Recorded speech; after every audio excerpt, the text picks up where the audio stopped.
After careful examination of the current political situation in Europe, we all agree that Russia is absolutely, undeniably in the wrong.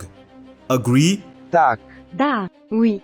Nas je Rusa 200 miliona, ide Putin, ide gas, Kosovo je Srbija! Pičku materinu! Krim i Rusija, Putine, Srbine, Putine, Srbine! In the world of geopolitics, there are numerous well-known loving relationships between countries, such as between Hungary and Poland, the UK and the USA, and Turkey and Azerbaijan. But none come to the extent as the relationship that sends political pundits into an autistic meltdown on Twitter, aimlessly typing off into the emptiness of online cyberspace. Put my hand right through this monitor. That being the relationship between Serbia and Russia.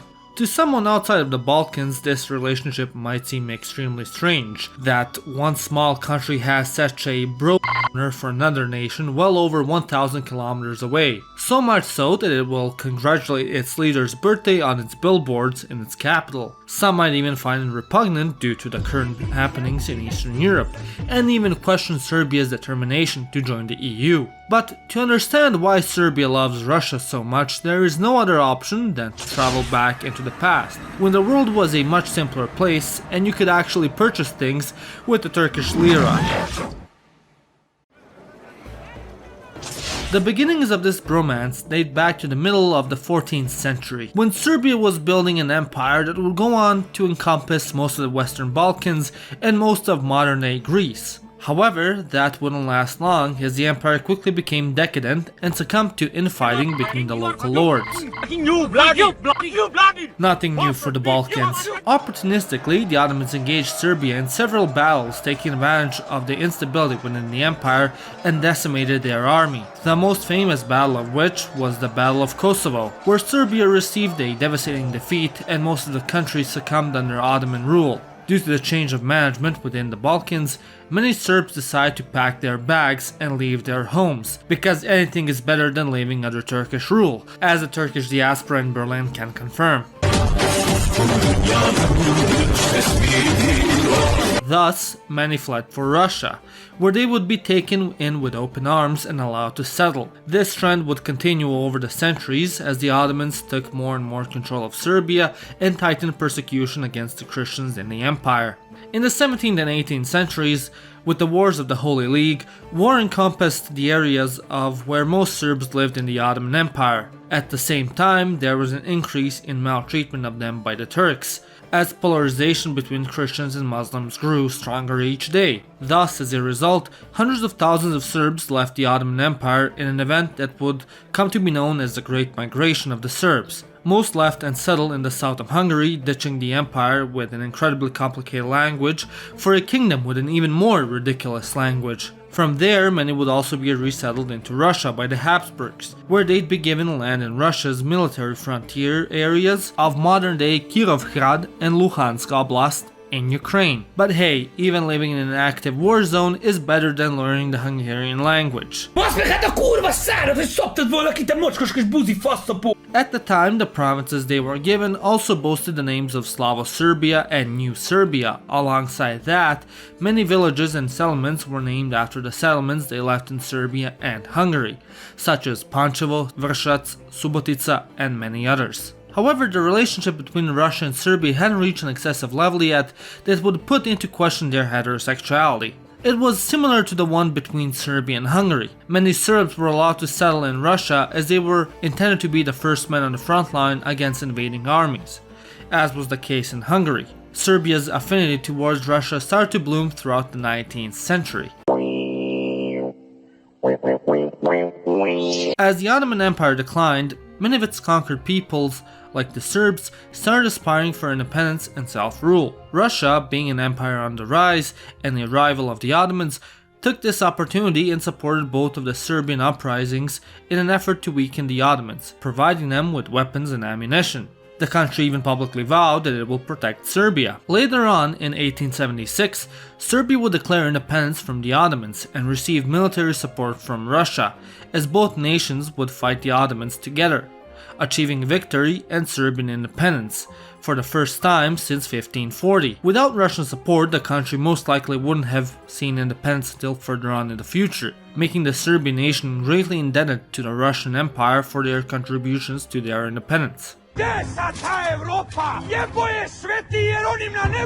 the beginning of the 20th century, Serbia was quite fond of Russia. The Russian Empire was actively seeking closer religious and cultural ties with Serbia as a way of expanding its influence in the Balkans and limiting Austro-Hungarian and Ottoman power within the region and abroad. Because of which, in 1914, Austria-Hungary declared war on Serbia as a way to curb Russian influence and ideas of Yugoslavian unity.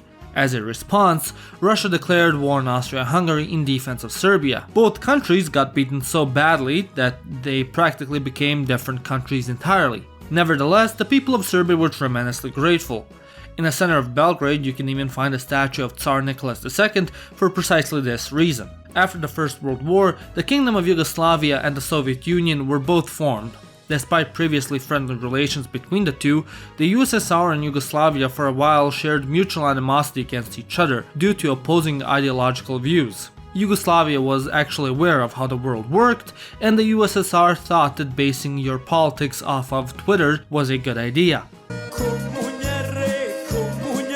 One of the main reasons for the tensions between the two was that Yugoslavia openly admitted thousands of anti-Bolsheviks who had fled the country and provided them with political asylum. Alongside that, Serbia also became the home of the Russian Orthodox Church as it was in exile. Relations were so bad that Yugoslavia refused to even recognize the USSR as a state until 1940. So Kosovo, better get those hopes down, buddy.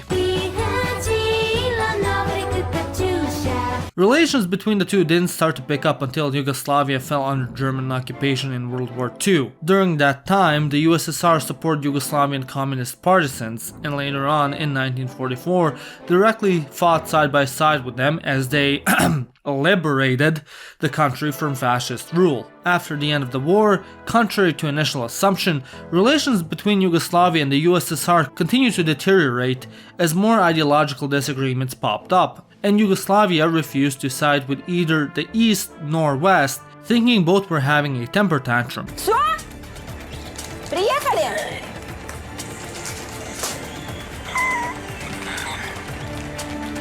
And instead decided to found their own ideological bloc, with blackjack and hookers, which ultimately prompted the Soviet Union to kick Yugoslavia out from the International Association of Socialist States and even attempt to assassinate the dictator of Yugoslavia numerous times. After Stalin's death, relations between the two started to improve again, reaching an all-time high as both of their communist regimes collapsed.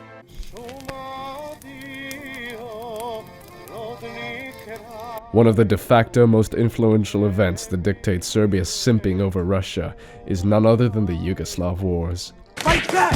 Fight back! Fight back! As Yugoslavia entered the time period known as the Troll Age, most Western nations heavily sanctioned Yugoslavia, aka Serbia, crippling its economy and war efforts. During these times, Russia was one of the few countries to continue trading with Yugoslavia. However, the most influential happenings happened in the late 90s during the Kosovo War. In March 1999, NATO, led by the US, started a bombing campaign against Serbia, which Russia vehemently opposed and heavily condemned. Russia also sent many peacekeepers who were seen by many Serbians as Serbian allies and protectors, as opposed to NATO soldiers who had previously made Swiss cheese out of their capital. Essentially, Russia, coming to the aid of Serbs, segmented Russia and the Russian people as their true friends and brothers. As in the Serbian eyes, the Serbs were defending their holy land and birthplace of their culture and history, when most of their historical allies, with whom they fought side by side against the tyranny of the Habsburgs and the tyranny of fascism, turned their backs on them and even stabbed them in it. Russia was there, which is the ultimate reason for why Serbia loves Russia so much. When it comes to modern-day relations, things aren't as straightforward as you might think. At first glance, yes, Serbia still has a generally positive opinion of Russia. Many Serbs still think of Russians as their big brothers who come in to save the day when things get too tough for them. However, a lot of this love and cooperation comes out of necessity for Serbia. First and foremost, Serbia is entirely dependent on Russian gas and oil. Serbia's main energy company, NIS, is owned over 50% by Gazprom, the largest gas company in the world. Secondly, although Serbia has turned towards the European path, most of Europe's major players have turned a cold shoulder to Serbia due to the funny events that took hold in the 90s. The country has been trying to access the EU for over 13 years, which hasn't been an easy process for Serbia. Alongside that, most of the EU stands against Serbia when it comes to Satan's playing den, aka Kosovo. This alone is once more one of the key determinants of Serbian public opinion regarding countries, as Serbia views Kosovo as its most important province when it comes to its culture, history, and religion. Because Russia firmly supports Serbia when it comes to its claims on Kosovo, many Serbs' hearts were swooped by Russia. In the end, the relationship between Serbia and Russia is a long and complicated one, which ultimately stems from self-interest, survival, and trying to get the upper hand over your rivals. It bloomed into love, not due to true heartfelt feeling, but due to the lack of options.